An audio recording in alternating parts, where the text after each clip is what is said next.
Connu sous le nom de terre des feuilles d'érable, le Canada est un pays rempli de contrastes.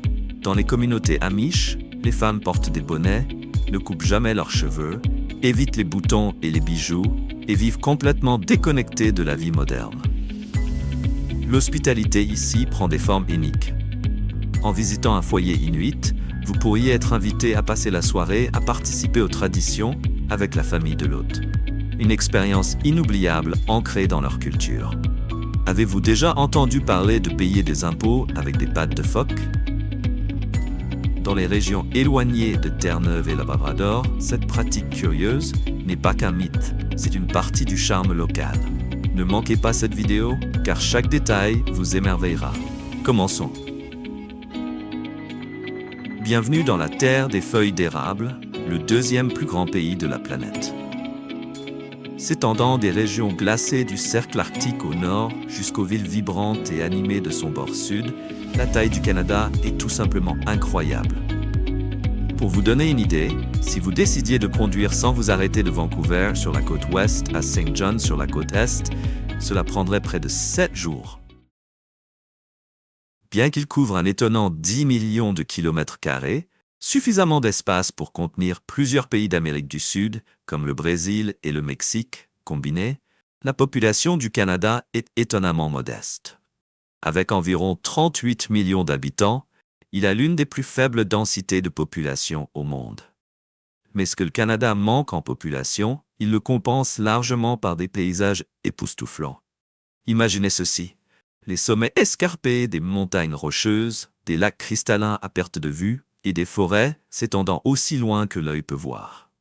Le Canada abrite également environ 20% des réserves d'eau douce du monde et possède plus de lacs que tout autre pays sur Terre. Dans les régions nordiques glacées et éloignées du Canada, le peuple inuit est l'une des cultures les plus résilientes et captivantes du monde. Leur lien profond avec la nature et la spiritualité a été façonné par des siècles de survie dans l'un des environnements les plus rudes de la Terre. L'hospitalité inuite est une tradition fascinante et unique qui prend un sens totalement différent dans l'Arctique. Lorsqu'un invité est accueilli dans une communauté inuite, l'expérience va bien au-delà de simplement offrir un repas chaud ou un endroit confortable pour dormir. Dans certains cas, un hôte pourrait même offrir une nuit de compagnie avec sa femme, comme moyen d'honorer l'invité. Pour les visiteurs peu familiers avec cette pratique, cela peut être assez surprenant, surtout pour les couples. Refuser un tel geste peut parfois être perçu comme un manque de respect, ce qui en fait un échange culturel délicat. Cependant, dans la tradition inuite, bien que l'offre puisse venir du mari, la décision finale revient à la femme. Cet acte n'est pas une simple transaction, mais plutôt un geste d'honneur, destiné à accueillir l'invité dans la communauté avec le plus grand respect. Cette hospitalité unique est profondément liée à leurs croyances spirituelles. Les Inuits sont connus pour leur ouverture, qui s'étend à certains rituels impliquant l'échange de partenaires. Ces échanges sont souvent réalisés avec des intentions religieuses et se font avec la connaissance et l'orientation de leur leader spirituel, Langakuk. Langakuk joue un rôle essentiel en tant qu'intermédiaire entre le monde physique et le monde spirituel, assurant l'harmonie dans les deux royaumes. Accepteriez-vous une telle invitation et éprouveriez-vous la chaleur de l'hospitalité inuite? Faites-nous part de vos réflexions dans les commentaires ci-dessous. Entrons dans le monde fascinant des Amish, une communauté qui semble figée dans le temps, vivant complètement à l'écart de la frénésie du monde moderne. Les Amish sont faciles à reconnaître, surtout les femmes, grâce à leurs vêtements distinctifs et leur dévotion à une vie régie par la tradition et la foi. Leurs vêtements sont bien plus qu'une simple tenue, ils reflètent leurs valeurs profondément ancrées de modestie et d'humilité. Dans cette communauté, l'apparence ne concerne pas l'expression de soi, mais l'intégration dans le groupe et la démonstration de dévotion à leur foi. Les femmes amish portent de longues robes simples, généralement dans des teintes plus sombres comme le bleu marine, le noir ou le marron, sans motifs ni éléments décoratifs.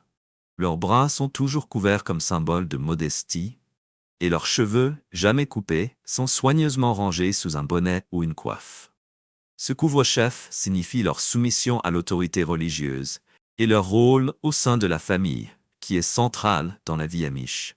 Même les plus petits détails de leurs vêtements révèlent des aperçus culturels fascinants. Par exemple, les Amish évitent les boutons car ils les associent au militarisme et à la modernité. À la place, ils utilisent des crochets et des œillets pour attacher leurs vêtements, soulignant la simplicité et l'adhésion à la tradition. Leur mode de vie va bien au-delà des vêtements. Dès leur jeune âge, les femmes Amish apprennent à suivre un chemin d'obéissance. D'abord envers leur père, puis envers leur mari. Leurs journées sont consacrées à la gestion du foyer, à l'éducation des enfants et au soutien de la famille. Les Amish considèrent ces rôles comme faisant partie de leur foi, les voyant comme un plan divin qu'ils sont appelés à accomplir. Cette séparation de la vie moderne est délibérée. En évitant l'électricité, les voitures et même les téléphones, les Amish cherchent à se protéger des tentations du monde extérieur, qu'ils croient pourraient les éloigner de leur foi. Pour les femmes Amish, leurs vêtements simples, dépourvus de bijoux ou de maquillage, constituent à la fois un acte de modestie et un moyen de rejeter la vanité. Alors, pourriez-vous imaginer vivre ainsi, sans technologie, entouré de traditions et guidé par la foi? Faites-nous part de vos réflexions dans les commentaires ci-dessous.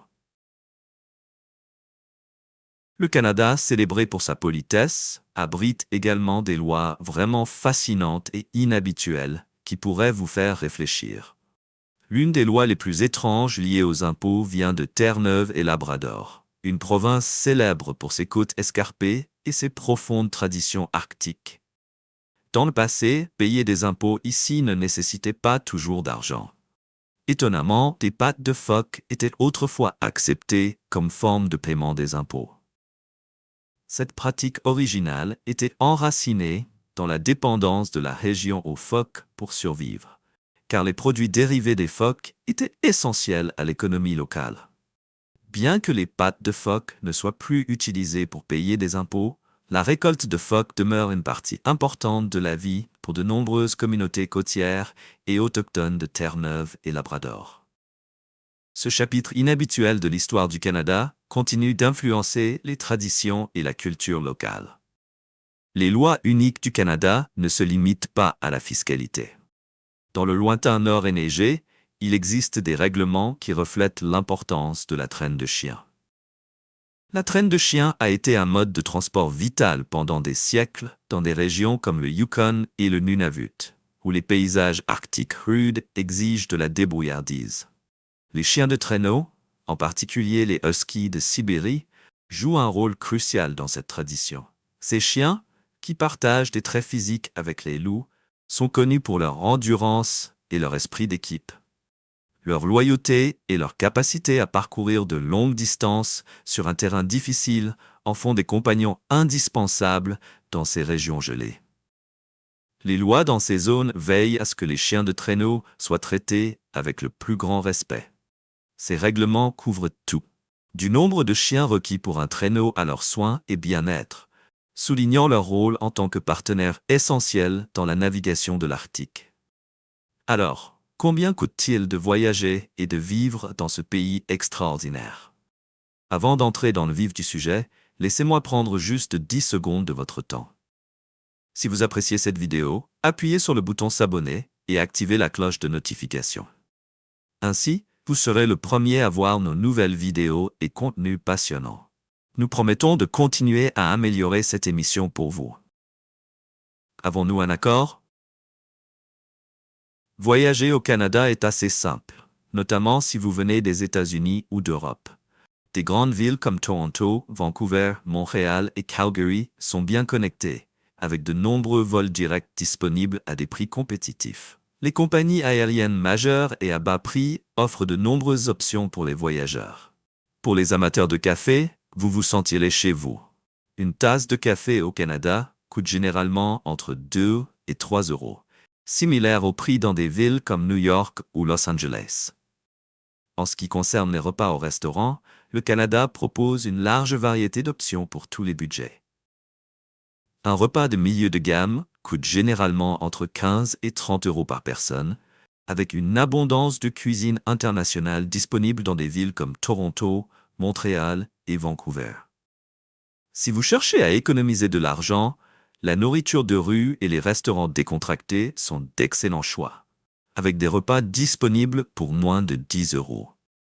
Les prix de l'hébergement varient en fonction de l'endroit où vous séjournez. Dans des villes animées comme Toronto et Vancouver, les hôtels de milieu de gamme coûtent entre 100 et 150 euros par nuit. Les petites villes et les zones éloignées offrent souvent des options plus abordables, surtout si vous ne craignez pas les commodités basiques. Pour une alternative économique et aventureuse, le camping dans l'un des parcs nationaux du Canada offre une façon fantastique de s'immerger dans la beauté naturelle époustouflante du pays. En parlant de nature, c'est la plus grande attraction du Canada, et une grande partie est gratuite. Que vous fassiez de la randonnée dans les Rocheuses, du kayak sur des lacs immaculés, ou que vous exploriez les vastes prairies, vous trouverez d'innombrables occasions de profiter de l'extérieur sans débourser une fortune. La plupart des parcs nationaux ont de faibles frais d'entrée, ce qui rend facile l'expérience de ces paysages époustouflants avec un budget limité. Dans les grandes villes, les transports en commun sont à la fois fiables et abordables.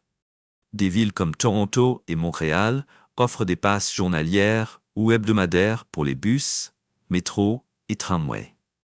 Pour des trajets plus longs à travers le pays, Via Rail, le service de train national du Canada, est une excellente option. Bien que cela ne soit pas le moyen de transport le plus rapide, les itinéraires pittoresques offrent une expérience inoubliable. Le Canada regorge également d'attractions culturelles gratuites ou peu coûteuses, allant des musées aux événements publics. Pendant les mois d'été, des villes comme Montréal accueillent de nombreux festivals gratuits et performances de rue, vous offrant la chance de vous immerger dans la culture locale sans dépenser beaucoup. Imaginez les régions nordiques du Canada, où la neige ne fond jamais et des vents glacials balayent d'immenses toundras. Les peuples autochtones qui ont appelé cette terre gelée leur maison pendant des siècles viennent à l'esprit. Historiquement appelés Eskimos, un terme dérivé d'un mot algonquin signifiant « mangeur de viande », cette étiquette est désormais considérée comme désuète. Aujourd'hui, ces peuples autochtones, en particulier au Canada et au Groenland, sont connus par leur nom propre, Inuit, qui signifie le peuple, ou les vrais gens dans leur langue, l'Inuktitut. Ce nom reflète leur forte identité et leur lien étroit avec la terre, la mer et la glace. Les Inuits sont un groupe fascinant, prospérant dans l'Arctique depuis des milliers d'années. Leur survie dépend d'une compréhension profonde de leur environnement, où la chasse aux phoques, aux baleines et aux caribous est essentielle. De la construction d'igloo à la maîtrise de la pêche sur la glace, les Inuits ont développé des compétences profondément liées à la nature. Les femmes inuites occupent des rôles essentiels dans la vie familiale et communautaire. Elles préparent des peaux d'animaux pour les vêtements, cuisinent et élèvent des enfants. Au-delà de ces tâches, elles soutiennent la chasse en fabriquant des outils et en partageant leurs connaissances sur la terre et les animaux. Leurs vêtements traditionnels, comme l'amoti, un parka avec une poche pour bébé, reflètent la praticité et l'ingéniosité, mettant en avant leur lien avec la nature. Bien que les Inuits préservent une grande partie de leur mode de vie, ils font face à des défis liés à la modernité et au changement climatique, qui perturbent leurs traditions et leurs pratiques de rassemblement. Imaginez vivre dans un endroit où les températures chutent bien en dessous de zéro et où la neige recouvre le sol pendant la majeure partie de l'année. Pour les Inuits, c'est tout simplement chez eux. Au fil des générations, ils ont formé un lien profond avec la Terre, croyant que tous les êtres vivants sont interconnectés. La chasse et la pêche sont au cœur de la vie inuite, mais c'est plus qu'une question de survie. C'est un moyen d'honorer leur culture, transmise de génération en génération. Imaginez une famille s'aventurant sur la glace pour chasser des caribous, des phoques ou même des ours polaires. C'est une partie dangereuse mais vitale de la vie dans l'Arctique, fournissant de la nourriture, des peaux et des outils nécessaires à la survie. Chaque partie de l'animal est utilisée, ne laissant rien au gaspillage. Cette débrouillardise reflète le profond respect que les Inuits ont pour les animaux, reconnaissant leur importance dans l'équilibre de la vie. Maintenant, parlons des chiens de traîneau, un symbole de résilience dans le patrimoine canadien. Pendant la ruée vers l'or à la fin des années 1800, les chiens de traîneau n'étaient pas seulement des compagnons, ils étaient des lignes de vie essentielles. Ils transportaient des fournitures à travers des terrains éloignés et dangereux, aidant les colons à survivre. Ces chiens sont élevés pour leur endurance, capables de tirer de lourdes charges sur de longues distances dans des conditions glaciales. Aujourd'hui, ils demeurent un symbole de détermination, tout comme le peuple inuit lui-même. Cependant, le changement climatique menace le mode de vie inuit. La fonte des glaces et des hivers plus chauds perturbe les territoires de chasse traditionnels, rendant la survie encore plus difficile. Pourtant, les Inuits continuent de s'adapter, préservant leurs traditions tout en embrassant les avancées modernes. Leur capacité à endurer et à prospérer dans l'un des environnements les plus rudes du monde est un témoignage de leur ingéniosité et de leur force. Plongeons dans le monde des Amish, l'une des communautés à la croissance la plus rapide au Canada aujourd'hui. Connus pour leurs croyances et coutumes uniques, leurs racines remontent à l'Europe du XVe siècle, où ils se sont formés en tant que groupe religieux cherchant un mode de vie plus simple et guidé par la foi. Se distanciant des pratiques religieuses traditionnelles, ils suivent un ensemble strict de directives appelées Ordnung. Ces règles, basées sur le Nouveau Testament de la Bible, guident leur vie et les encouragent à se séparer des influences séculières. Une caractéristique définissante des Amish est leur engagement envers la non-violence. Au lieu de s'appuyer sur des systèmes juridiques extérieurs, ils résolvent les différends au sein de leurs propres tribunaux. Une pratique unique qui les distingue du monde moderne. Les Amish ont commencé à s'installer en Amérique du Nord, y compris au Canada, où ils ont trouvé un endroit pour défendre leurs valeurs. Aujourd'hui, le Canada, en particulier l'Ontario, a une population Amish croissante, distincte par son rejet de la technologie moderne.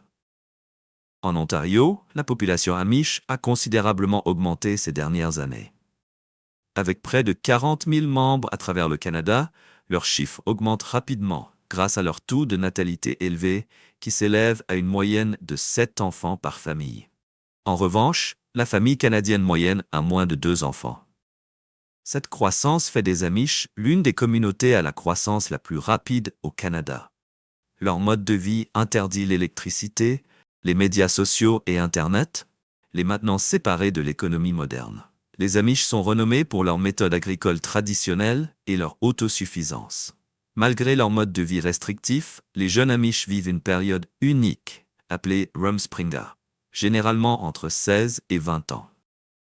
Pendant ce temps, ils sont libres d'explorer le monde moderne, y compris la technologie, de socialiser avec des pairs non Amish et d'autres expériences mondaines.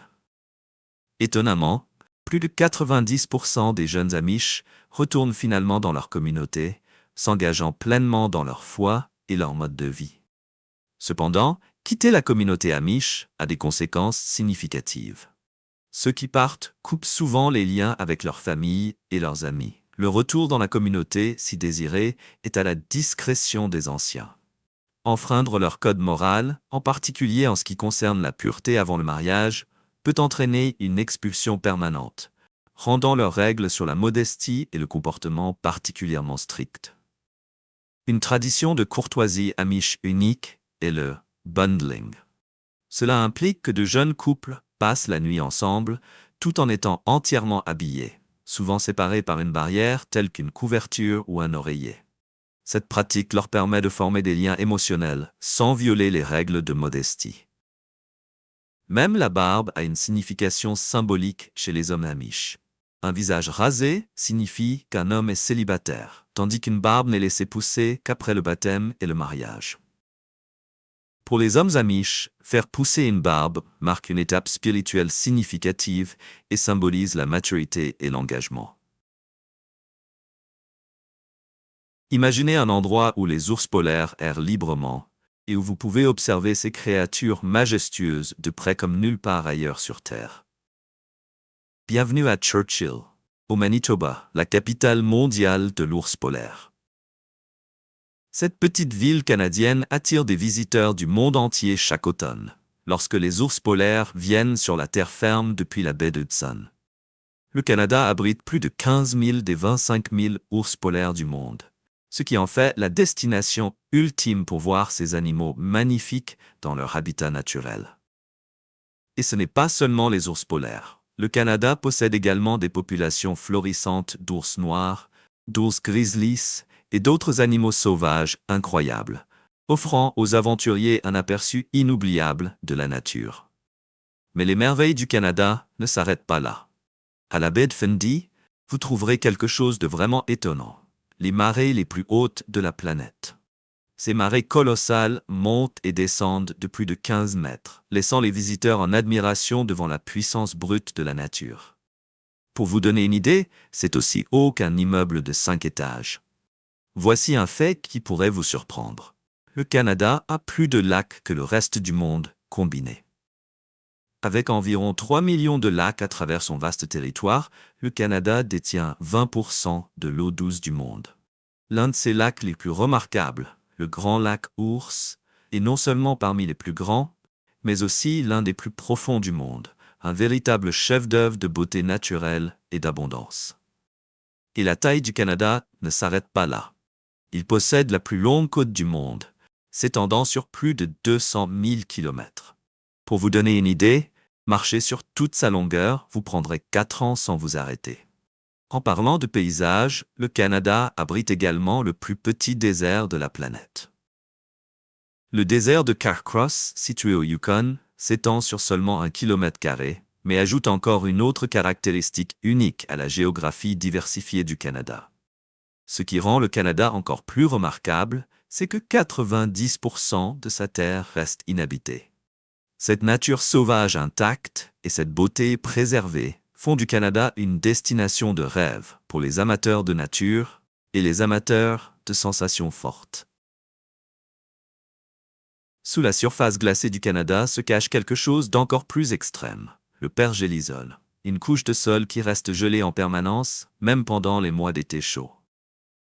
Imaginez-vous debout sur un sol solide, pour découvrir qu'à quelques pieds en dessous, la terre est gelée en permanence. C'est le pergélisol. C'est comme si la nature avait mis le sol sur pause. Dans la plupart des régions du monde, le sol change avec les saisons, gelant en hiver et dégélant en été.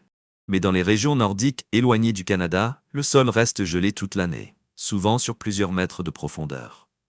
Cette couche gelée affecte tout, de la manière dont les bâtiments sont construits à la façon dont les gens voyagent. Et cela impacte même des traditions profondément personnelles, comme les pratiques funéraires. Dans les régions où le pergélisol domine, creuser des tombes pendant les mois d'hiver est presque impossible. Le sol devient aussi dur que le béton, rendant difficile de percer. Pour s'adapter, les communautés arctiques et subarctiques ont développé des coutumes inhabituelles. Dans ces régions, lorsque quelqu'un décède en hiver, l'enterrement doit attendre le dégel estival. Cela signifie que les familles doivent souvent conserver leurs proches dans des garages ou des sous-sols pendant des mois jusqu'à ce que le sol soit suffisamment ramolli pour un enterrement approprié. Construire des maisons et des routes sur ce sol gelé nécessite également de l'ingéniosité. Des techniques spéciales sont utilisées pour empêcher les structures de se déplacer ou de s'enfoncer, alors que le pergélisol en dessous gèle et dégèle.